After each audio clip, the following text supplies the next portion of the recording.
Okay, we're going to go ahead and get started. We want to welcome all of you this evening to our annual In Celebration of Women from Crossroads at Palm Beach State College. And it's our 2010 celebration, Women Inspiring Women. And we also want to thank our president, Dennis Gallen, our provost, Dr. Maria Vallejo, for the opportunity of having this event, as well as the Humanities Department. What a beautiful building. Yes? Yes. Well, we are going to go ahead and get started with our special guest and speaker, and we're very honored and inspired to have with us the West Palm Beach Chief of Police, Delsa Bush. And so we're going to go ahead and let her come up here and just share and inspire us all. And then when she's done, we'll have a little Q&A if you'd like to ask her some questions, okay, at the end. Thank you. Chief Bush. I have 100 pages here, but I'll only read 3. Anyway, good evening. Good evening. And since today is my birthday, for those of you who do or do not know, since I'm here on my birthday, I want one verse of a rendition of Happy Birthday before I say it. Happy birthday to you. Happy birthday to you. Happy birthday. You guys are funny. Happy birthday to you. I tell you, be careful about what you ask for, right? In any event, when I was asked several months ago to come here to address you, I was thinking to myself, great, this is an opportunity that I've looked forward to for a long time because I do a lot of speaking, and things like this is important to me. Once you become a, quote, leader in your field or in the community, then you have to give back, and that's why I'm here on my birthday. But more importantly, I thought, well, this is Crossroads Women's Group. I get a chance to come in and bash all these men and talk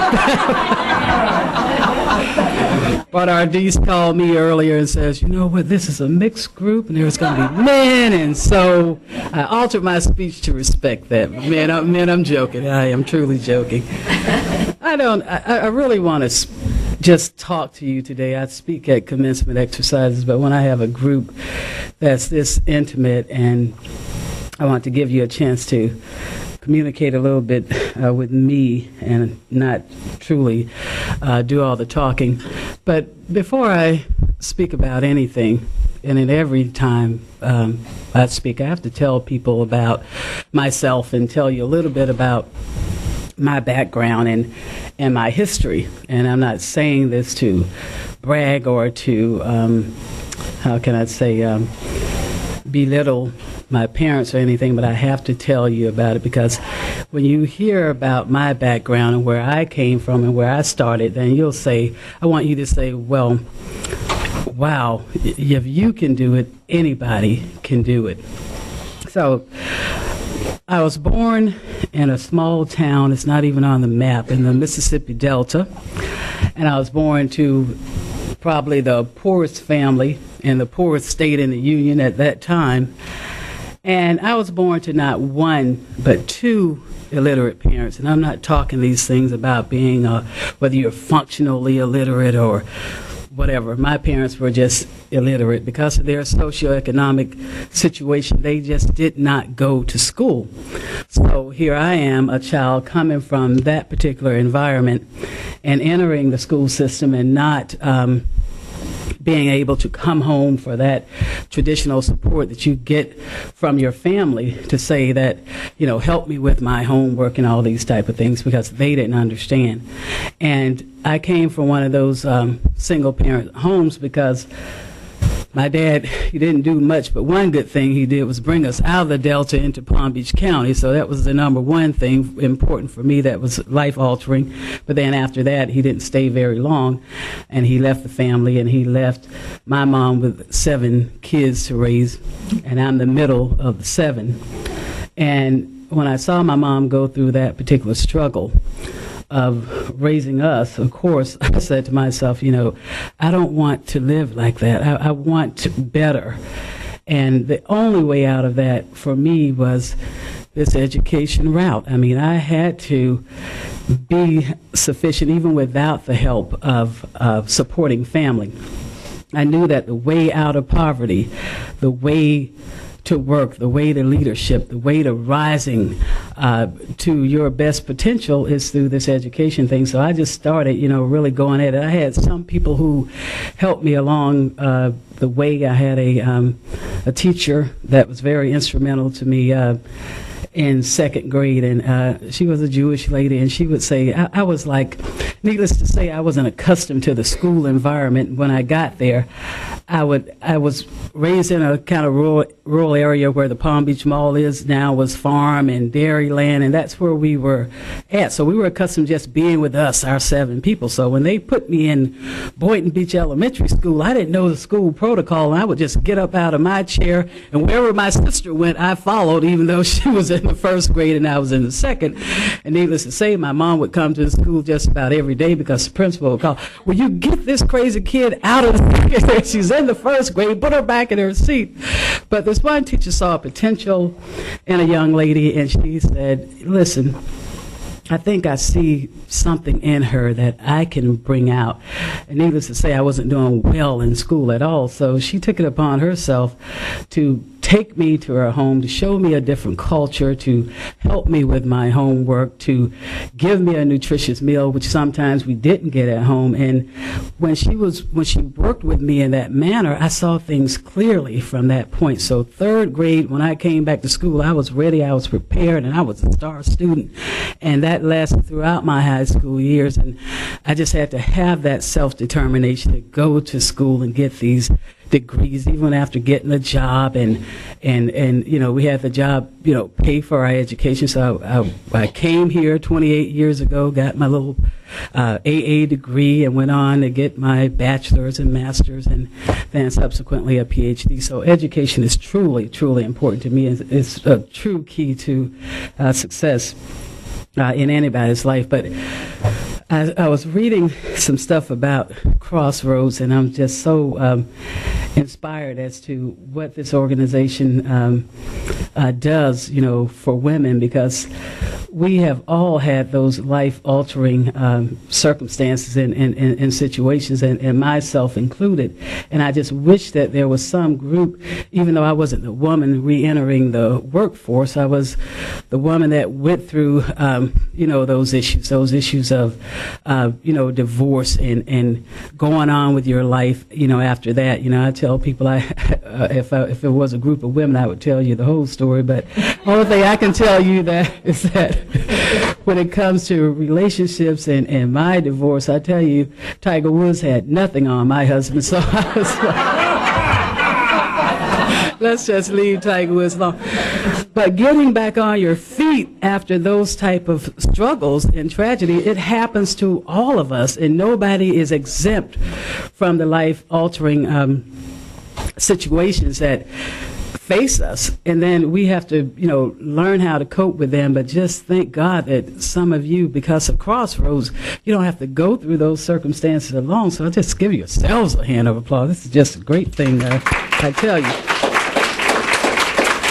I'm just going to quickly go through some isms, I guess, of what I think makes a successful person, woman or man, in any genre, in any profession. And the number one thing for me that I think that I have that a lot of people don't is this thing called charisma. I don't care what you do. You can be the smartest person in the world. You can do whatever you want, but you gotta have that thing, that inner confidence, that when you walk into a room that people look up and they go, wow, who is that person, or whatever. I bet you half of you didn't even know who I was. You were probably saying, who that, she got on a uniform, she must be what she She's got a gun. Yeah, she's got a gun, so we're going to come over and talk to her. But this charisma thing, I tell everyone, just to give you an example, people come in, everybody have a certain degree of nervous energy, which is a positive thing, but some people don't have that inner confidence and they're just nervous all the time. I have a good friend of mine who's in a very important position in Palm Beach County, and every time you see him, he's nervous. I mean, you ever see someone that eats their fingernails down and all this bleeding and stuff, and he's just still, I look at him, I sit next to him, I go, get your hand, stop it, get your hand. He does not have that charisma that I think is necessary. I have another person who's in my command he is the smartest person I have ever met. This guy is just oozing of brain. But he doesn't have the charisma. He has applied to be chief all over the nation. And he's even gone to some small town in Iowa and they didn't hire him. I don't even know what the name of. But I tell him, I said, you don't have that charisma. He does not smile. He comes in and I sat down at the 9th or so position he applied for as a chief, and he was turned down. I said, what, chief, what do you think it is? I said, you need that charisma. You got to come in, you got to wow that interview panel, and you got to do all this stuff, and so you got to smile sometimes. And he looks at me and he goes, that's about as good as it gets for him. And I said, tell a joke every once in a while. And he goes in, he comes back the next day and says, Chief, I tried to tell a joke and they ended the interview. I said, well, stop telling jokes. Don't worry about that, just move on. But I think that's a very confident thing. On the other hand, I have this father. Now, my mom has gone on, but my dad, the one I told you that left us all those years ago, now I'm the most important person in his life. That's my daughter. She's the chief. But you know what? I still love him. But he's one of those people he's like the Pied Piper. He's able to influence people. He has the charisma that I have never seen anybody possess in my life. This guy, he's probably drinks a gallon of gin a day, but he has a million people that'll do whatever he asks him to do because he has that inner charisma. And I think that we need that, especially when we're going out in the field and we're reintroducing ourselves, to society, to the job market. You got to have that when you come in. The other thing, and I'm just going through just a few that, I think is important for me. The other thing is addressing criticism. A lot of people say, what does that have to do with anything?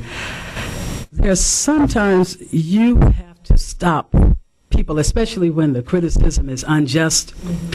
You have to stop people from belittling you, beating you down, kicking you, and a lot of people go, that person has a conscience, and one day he'll stop saying these bad things about me, and he'll stop ruining my, quote, reputation. But sometimes a person never stops. Sometimes a person knocks you down and literally kick you. So you have to change your stance. He's not going to change his stance. That happens with me all the time as a public person. And I used to let people, get by with it, but it would bother me internally. And I go home at night. You ever went to the store and you get in a fight with somebody and over maybe a piece of meat, and they say something really bad to you, and you're shocked your conscience is shocked, and you walk away, and then you go home and go, boy, I should have cussed that son of a gun. But you can't help. You say, so I learned, don't go up and get in a fist fight with someone about something, but do address it when it's negative. If it's going to bother you a million times later, address it. I do that. My biggest nemesis is the media. When I took this job, of course, Chief Bush this is an educated woman. They bill you up so high so they can just knock you down the next day as soon as you do something wrong. I'm in the job for 3 months. I'm on these interviews, and I just happened to be promoted. And I didn't think about why the mayor appointed me February the 1st, but now I know it's Black History Month and then Women's Month. But in any event, I'm doing the news circuit and the media, they're writing about you in the Post. And as soon as I get in the office a couple months later, we have, what's that guy's name? The musician, David Copperfield.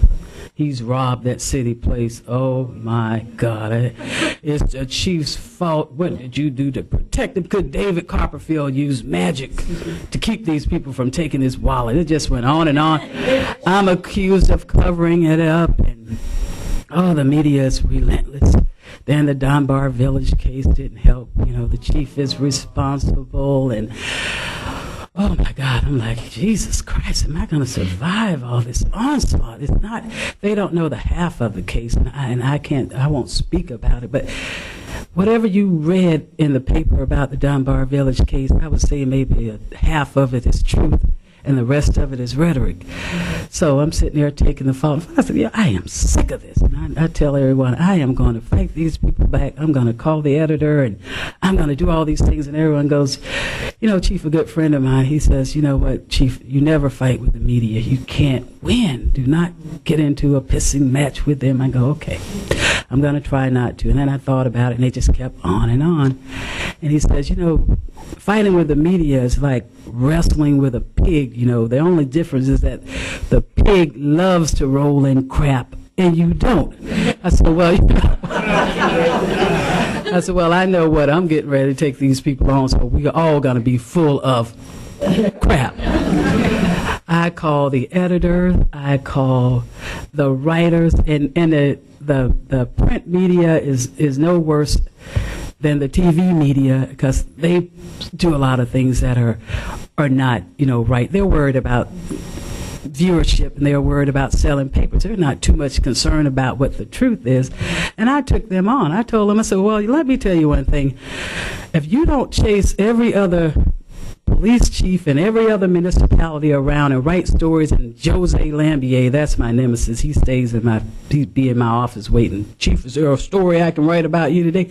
Heck no, get out of my office. That's about, and I just took him on. The man would follow me home. He printed in the paper about how much my house cost, my tax bill. I said, if you don't do every other chief who's of the male persuasion the same way that you do me, then you guys are going to get yourselves a call from my attorney. So leave me alone. I have not been the subject of Jose Lambier. I may be tomorrow, since he knows I'm probably talking about it. But leave the chief alone. So address negative criticism. The other thing is taking risk and failure. I mean, nobody moves without taking a chance. And sometimes, and I'm not talking about taking foolish risks, just somebody tell you do this, you go jump off a bridge. No, of course I'm not talking about that. I'm talking about taking calculated risks. Just look at the options and then make a decision. And that's what leadership for me is all about, and for achievement is what it's about. You ever see a person that cannot make a decision? I had a person that I worked for at one time about it. I'd come in and ask him, you know what, Chief, do you want me to, do you want to close down this, police substation or whatever? Before I leave, he's asked me a million questions, and then after I get up and go, he goes, now, what is the answer? I didn't come to tell you, tell me. I'm asking you what the answer is. But make a decision, take that risk, and that's what I am. I'm always a risk taker. It's just, maybe it's in my nature. I don't take the foolish choices, but I know that if I sat back and I had 20 days to think over a situation, I would probably sit there and take it. Some people would.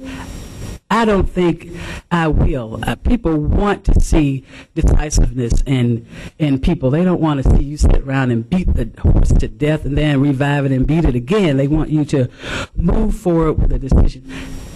Make that choice, and I don't get startled by the gravity. My decisions I make, lives depend on it. But even that does not stall me from making a decision. I have to do it. That's part of my job. And then, so what? If you fail, then you wake up, and the next day is better. It is not all as bad as it seems because you do something wrong or you screw up. There's always another day. There's always a way to right wrongs or make things better. But take that chance, take that risk, and then move forward. The other thing I think is to persevere. And there's a saying I've read, and I don't know who to attribute it to, but it says, when you feel like giving up on something, then you remember why you held on for so long in the first place. So don't ever stop. I mean, there's a whole lot of times when we feel like quitting. And I felt that way when I was doing this PhD thing. I'd get up and talk all that, bold talk, and failure is not an option. I'm gonna do this thing. See, by the time I become chief, I had finished the curriculum. That was easy, and I was like, I can just do this. Everybody ought to go out and get your PhD. And boy, that thing called a dissertation, my sweet Jesus, took me about 3 years. Help from a lot of people reviewing things, people helping me with APA style, and I go, man, you know what? I came home, I told my daughter, I said, listen, I am done with this foolishness. I'm $40,000 in debt, and I'm not there yet, and I don't have another year to go and another $10,000 to finish. But you know what? I said, well, why did I do this in the first place? I did it because it's a personal goal for me. I did it because it would make my daughters proud. I did it because it sets an example for other people, especially women. And I want to let them know that if I can do it. I said, well, I came back there with a renewed vengeance. I was up all night long. I don't drink coffee, but I was drinking coffee, beer. But I got it done, and I remembered why I started the journey in the first place, and that got me through it. The other thing, and I'm going to finish really quick because I think I have to have questions and answers. But the other thing is taking care of you. And whatever you do, a lot of people ask me, so if anybody's going to ask me this question about how do you balance your personal life and your professional life, I'm just going to tell you, I don't. Sometimes I get up and I have on a blue shoe and a black shoe, and I run to work, and and I've left my gun. I go back home again. I have a 17-year-old daughter, but when she was a little bit younger, and that hasn't been ancient history, I feel bad sometimes. I know that I haven't been the best parent that I could be. I know that I haven't been there all the time. I know that I owe them a lot in the credits of my dissertation and my acknowledgement. I acknowledge my children for being there, for having to care for themselves at times. But I did the bad things. Sometimes I ask groups of people, I say, have you ever abused your kid or whatever? People, what? Did you ever abuse? No. I said, oh yes you have. You've done some of those things. You have done like I have. You have told that kid, listen, get that cereal, grab that bag, get you a cup of milk, and get in the back of this car. Let's get to school. I am late for work. Drink the milk, eat the cereal. And everybody knows about those ramen noodles. College students aren't the only ones that eat ramen noodles. A lot of us eat that stuff. You guys are funny. But the thing is, balance that in this profession as a law enforcement person, there's this thing called the thin blue line, where we think that we're omnipotent and nobody else knows our struggles, and we're the only ones that have a bad day. We see stuff that you guys don't see, and they liken it to carrying a bag of rocks. Every day we pick up a rock, but that's in anybody, and you add to that bag until that bag becomes so heavy you can't carry it anymore.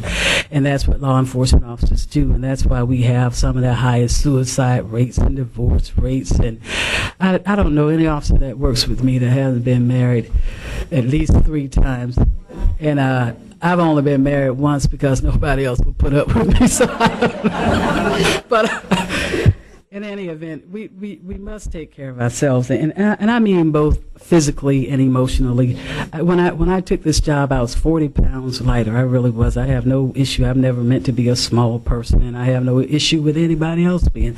I love people, big, small, large, whatever you have. But we must take care of ourselves. I had gotten to a weight that was unhealthy, where my blood pressure was out of control, and this job was controlling my life. And I used to be a runner. I still am. And I had given up on the running for a year because I felt that was a priority. I got to do the job first, and I got to stop exercising. I don't have time to do all this stuff. But when you feel good and when you look good, and I mean, I've seen these women. I don't know what you guys were told to dress like this today, but a lot of y'all look really good. I tell you, with heels and stockings on, this kind of thing. But if you don't think there's a truth to what people say, that beautiful people succeed. And that is really true. I have to give you an example. Like my daughter missed school the other day. I was angry. I had another place to go, and I got up, and I'm trying to get her to school because she has exams, and I should have realized that her emergency wasn't mine. She's the one who missed the bus. So I get up and I throw on, I have on my nightgown. I put on a dress over top of the nightgown. I got on some black house slippers, and I run and I jump in the car and get in the car, let's get to school. And I'm driving. She goes to driving school at the arts. And I get to school and drop her off. Then I realize on the way back, I'm running on empty. This is how I'm busy. So I stopped by the gas station. Lo and behold, put my little card in, and things says "See cashier, pay inside." Oh my God! So I go in. I'm looking on, and the cashier looks at me, and he takes my money, and then he doesn't even give me too much eye contact. He goes, and then after I walk out, I see him reach back and get the hand sanitizer.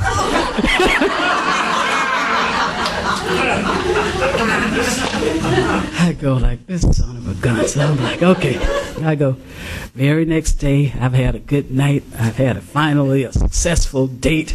I come back, I got on my stockings, my suit, my manicure, pedicure, my hair. I'm like, I walk in the same place, go over to get a bottle of, the water. They had $2.99. I go to grab the guy, same guy, runs for, ma'am, can I pick that water up for you?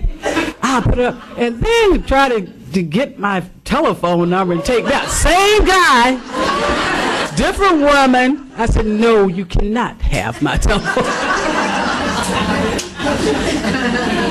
You guys, this is a true story. I could not make this up.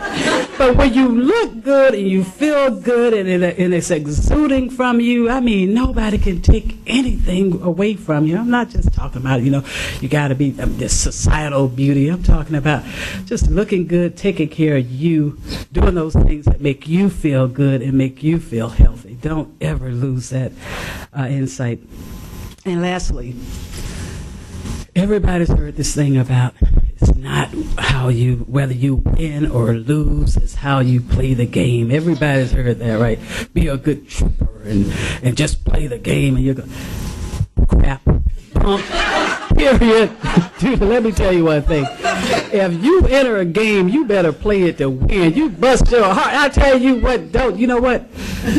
Let somebody else be second, but you be first. You hear me? I mean, and go after that thing with all your heart and your soul. Do you ever see the looks on the Olympians' face when they get the silver medal instead of the gold? Or even worse, the bronze? Wait, I'm not saying, but it's just, don't enter a game to play. Enter the game to win the game in whatever you do. And that's what I've tried to do in my life. I mean, don't kill anybody to win, but I want you to fight with that thing. I mean, get up to that level. Like if I'm gonna get a degree, I wanted a terminal degree. I wanted a PhD. If I was gonna be a law enforcement officer, I want to be the chief, because I want to boss everybody. I mean, so whatever I've done, I've tried to do it to the best of my ability. And then if you put in your all and you don't come in first, then that's okay. But not only must you play to win, once you win, then you need to reach back and pull that second person up to your level. And that's the way I particularly play my game. Now, I could go on all night, but I am going to shut up and give you an opportunity to ask me a question if you had one. And don't be afraid. I only have one bullet in the gun. I'm joking. None. I'm joking. Yes, ma'am. I would make a comment. It's not always when you participate in something that you have to win. A number of years ago in New York, I participated in something called a bike-a-thon. Absolutely. And just achieving bicycling 36 miles, including going up a hill to the Verrazano Bridge, was an achievement. So, but you tried your best. Absolutely. Absolutely. Thank you. I'm sorry. I'm sorry. My other daughter, she's 28, and she's a school teacher in the Palm Beach County school system, 3rd grade. Thank you. Yes, ma'am. As a woman, sometimes when I'm writing for something that I need or that I want, I'm finding myself the please and the thank yous and giving the explanation. As a woman, how do you get your way? Do you do it? She has a gun.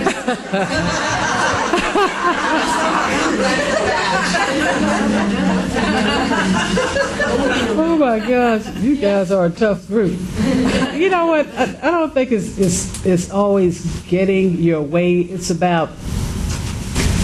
I think women have to understand that, you know, you're not subservient to anybody. You should treat yourself as an equal, and men likewise. Treat yourself as a person who's equal to anybody else, and I think that's a lot of our downfalls. You don't have to be, women don't have to subordinate themselves by acting, you know, as the caregiver, and that's what we do all the time. You have to be strong. There's different personalities, I think, for everybody. And I have a personality that says, you know, lead or get out of my way. So that's why, now, I'm not saying that you don't come with your downfalls, because in my job I have to have that. Sometimes I'm a participatory leader, but sometimes there's things that a police chief, you must do. It's autocratic, it's however you want it, dictatorial. You have to say, I can't sit there and let everybody weigh in their opinion. I have to say, this is the way it's going to be, and then you move forward. But first of all, don't ever, you get your way in this, quote, men's world by treating yourself equal to them, and that means doing the things that they do. You can't have it both ways. You can't go in and say, okay, I want to be treated as an equal, but if I'm riding, I want to ride the easier zone where there's no crime, I have no opportunity of getting into a scuffle, I can't carry the 100-pound dummy like the guys can, and all that type of stuff. If you want to be treated on an equal plane, act as if you're on an equal plane, and don't switch the roles. You're a woman this moment, and then you want to be in the man's world the next.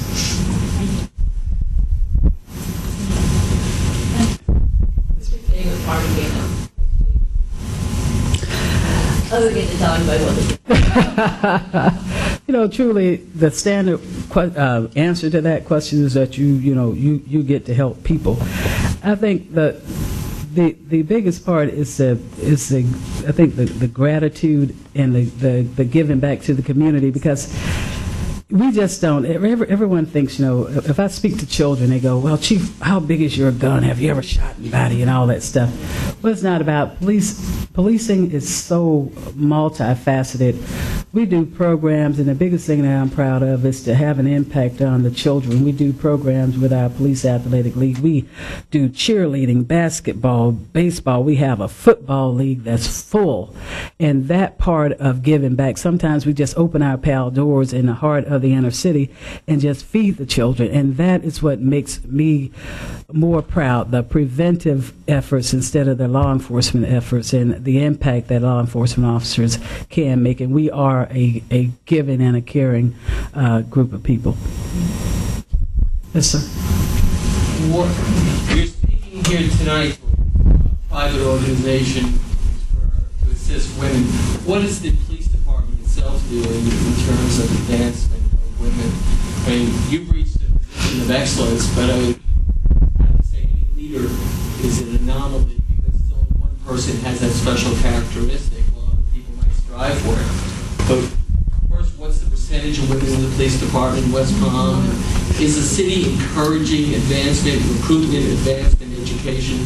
So we definitely do, and it has been just like with minority recruitment, not just gender, but in the whole realm of things. It's very difficult to get women on board, even though we actively recruit and we let people know. You know, we could say that other male people could say that, you're discriminating, but we go out and we go to the places where women are. We have talked about changing things that adversely affect, women being higher, i.e., the swimming test and the agility test. And we do, everything that we can, not just getting women into the door, because we can get women into the door. It's when you talk about moving women through the ranks is where everything stops. And as in any organization, the majority of women are in the lower echelon and not in leadership positions. By the way, that's what I did my dissertation on.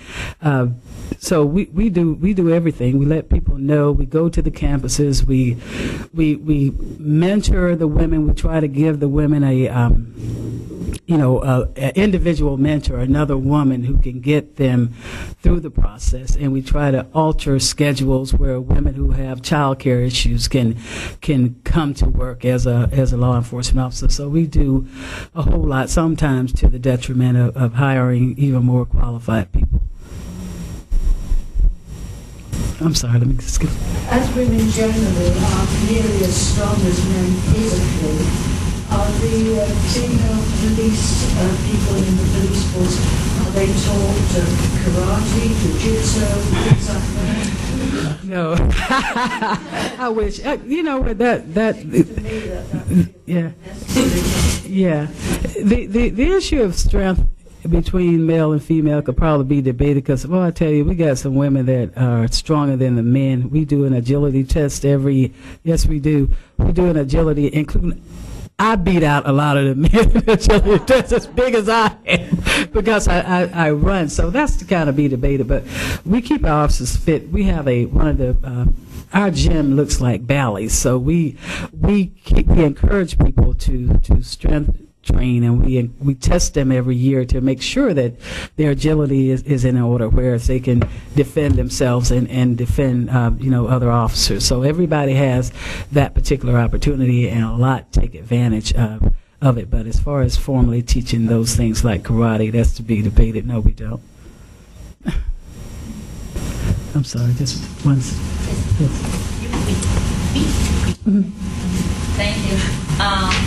As a female, to grow yourself to the chief officer of the police department, I'm sure you had to face some barriers, criticism, gender problem, prejudice things.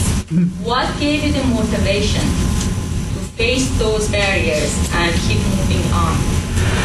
It's the fact that I think that this was my particular calling, and the fact that I don't work for those people who, can't tolerate my gender or my race. And it's strange that you would say that, because when I started, I almost quit. I packed my stuff because of those issues, and there were other women that were there, two others, white women, that had gone through stuff worse than I. And I was not going to tolerate it. I had to actually get an attorney and threaten to litigate because of the way that, I was treated. And I'm talking, my bio says 24 years. I've actually been there 27. And just the fact, I came home, I was so distraught, and I was like, I'm leaving. And finally something just clicked.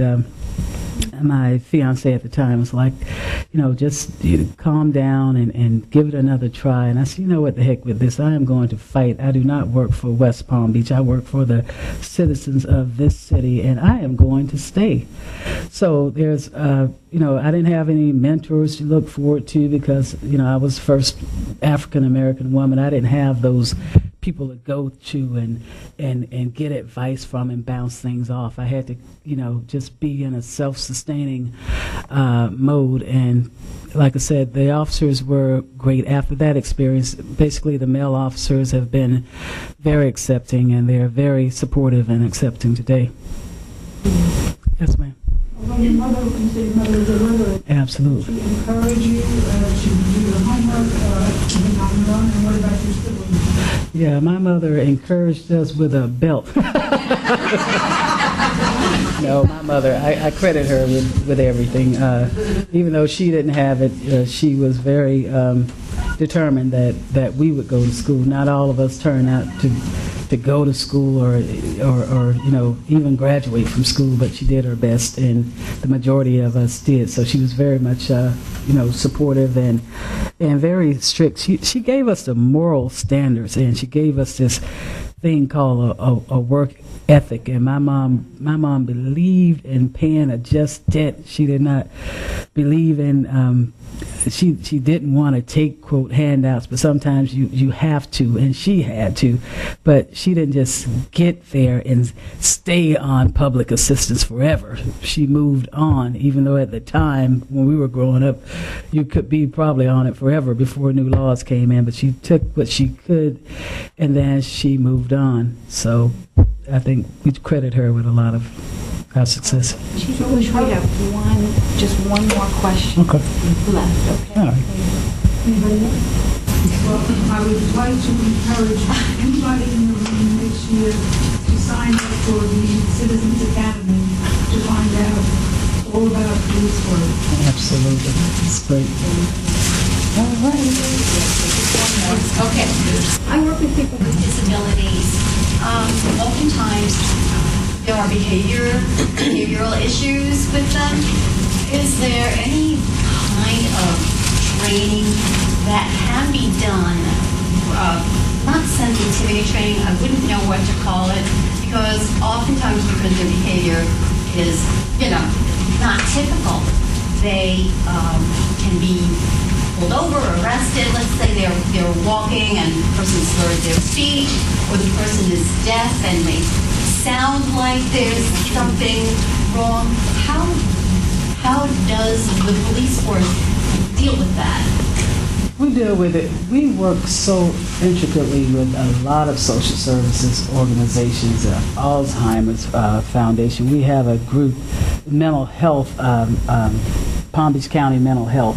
We do what we call critical incident training, where they come in and they actually teach us. I try to send all of our officers through this training. It's a whole week course, and we go over how to deal with people who are in crises, because we don't want to get hurt, and we don't want to be involved in a situation where we wind up hurting somebody or because we're misdiagnosed. But we do so much training towards that, and like I said, it's a whole week-long program that deal with mental health issues or issues of disability. We even do training as it relates to people in diabetic situations, because oftentimes a diabetic person, we've had it so many times, you think they're drunk, and we chase them down and they're running and crashing into cars, and when we get them out and we don't smell the odor of alcohol, we'll talk to ask them certain questions, see if they have an insulin pump. So we work very hard to protect people in all of those particular classes. Thank you.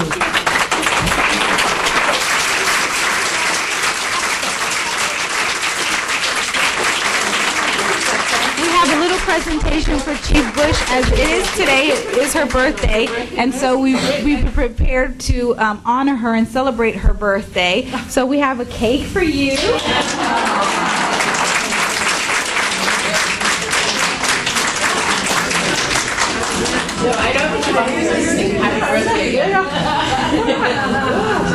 And a gift bag of Crossroads and PBCC, and all the fun little things for you, and one of our women's pens, and you can go pick a different one if you so choose. We're just so thankful to you today for this committing your time and coming out, and we're very honored and privileged, and we just want to say thank you so much.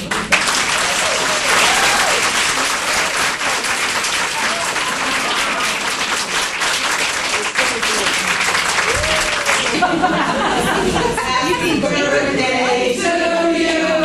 Happy birthday to you. Happy birthday, dear Delsa. Happy birthday to you.